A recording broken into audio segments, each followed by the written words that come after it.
Amakuru yacu ndayatangira mu karere ka Muhanga. Mu karere ka Muhanga humvikanye amakuru atari meza, aho umuyobozi wahohoteraga abanyeshuri ushinzwe amasomo yamaze gutabwa muri yombi bitewe n'icyaha cyo guhohotera abanyeshuri. Umuyobozi ushinzwe amasomo muri Groupe Scolaire Kabgayi arakekwaho guhohotera abanyeshuri b'abakobwa yigisha.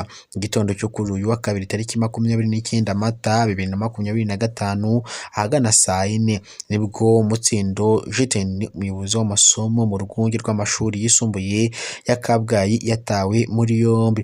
Bamwe mu banyeshuri babwiye igitangazamakuru cya Zaf TV Rwanda ko uriya muyobozi agiye akorera ihohoterwa rishingiye ku gitsina abanyeshuri batandukanye, harimo n'umwe wari waje kwimenyereza umwuga. Abatanze ubuhamya bavuga ko babimenyesheje inzego zikuriye ishuri kugeza ubwo uriya muyobozi uriya muyobozi ushinzwe amasomo yamenye ibyo ashinjwa ndetse asaba imbabazi abicishije mu nyandiko, ariko ntiyashyikirizwa inzego z'ubugenzacyaha. Muri ubuhamya abahohotewe bavuga ko hari igihe yasambanyaga abandi akabasoma ndetse hakaba bamwe yakoragoraga gusa. Umwe yagize ati yatangiye kunkorakora, arangundira, aransoma ku ngufu, ndamwiyaka, ndakaye, nasohotse meze nk'uwahahamutse.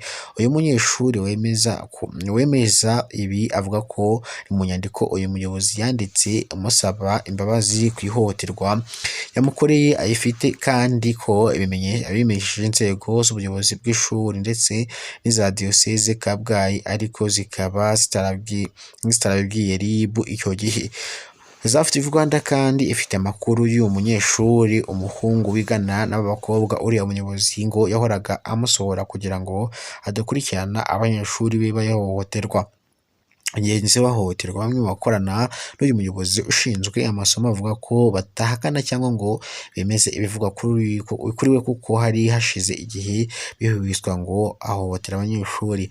Umwe yagize ati hashize iminsi y'igisambo ni40 niba yarabikoze nyine ubu yafashwe. Umuyobozi wa Groupe Scolaire Kabgayi Frere Nsabimana Jean Baptiste yabwiye Zaf TV Rwanda ko abakozi ba RIB bahageze mu gitondo bamubwira ko bashaka uriya muyobozi ushinzwe amasomo, baramujyana. Ati icyaha bamukurikiranyweho ntacyo batubwiye.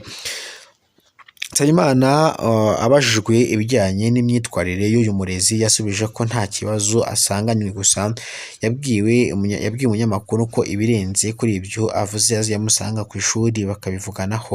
Umuvugizi w'urwego rw'igihugu rw'ubugenzacyaha RIB Dr Murangira Thierry yabwiye Zaf TV Rwanda ko uriya muyobozi ushinzwe amasomo yatawe muri yombi. Raporo ijyanye n'ibyo uregwa agaragaza ko uriya mugabo w'imyaka 55 akekwaho icyaha cyo guhoza ku nkeke bifitanye isano n'imibonano mpuzabitsina abanyeshuri biga mu kigo akoramo, abakangisha, kubirukana cyangwa kubima amanota. Ibi bivuga ko iperereza rikomeje. Wafashwe afungiye kuri sitasiyo ya RIB ya Nyamabuye mu gihe dosiye ye iri gutunganywa kugira ngo yohererezwe ubushinjacyaha. Amategeko ateganya ko uhamijwe urukiko kiriya cyaha ashobora guhanishwa igifungo kuva ku mwaka umwe ariko kitarengeje imyaka 2 n'ihazabu y'amafaranga y'u Rwanda kuva ku 200,000 ariko bitarengeje 300,000. Umuvugizi w'urwego rw'igihugu rw'ubugenzacyaha Dr Murangira Thierry avuga ko RIB ishimira abagiye batanga amakuru kugira ngo biriya bikorwe mu bimenyekane, akanashishikariza abanyeshuri kujya bashirika ubwoba bagatanga amakuru ku murezi ufite imico mibi cyangwa ubashuka ngo abakoreshe imibonano mpuzabitsina.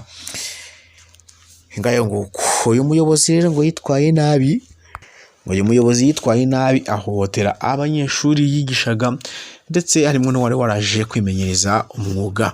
Biza kurangira rero bamutaye muri yombi ndetse akaba ari icyo na n'ubu afungiye, akaba arimo arakorerwa dosiye umushyikiriza ubushinjacyaha. Bivuze ko hagati y'umwaka umwe n'imyaka 2 ariyo azakatirwa mu gihe kino cyaha cyaba kimuhamye, kandi akanahacibwa ihazabu y'amafaranga ibihumbi 200 ariko atarengeje ibihumbi 300. Imana ngo ibyo kurya amafaranga ndetse n'ubuzima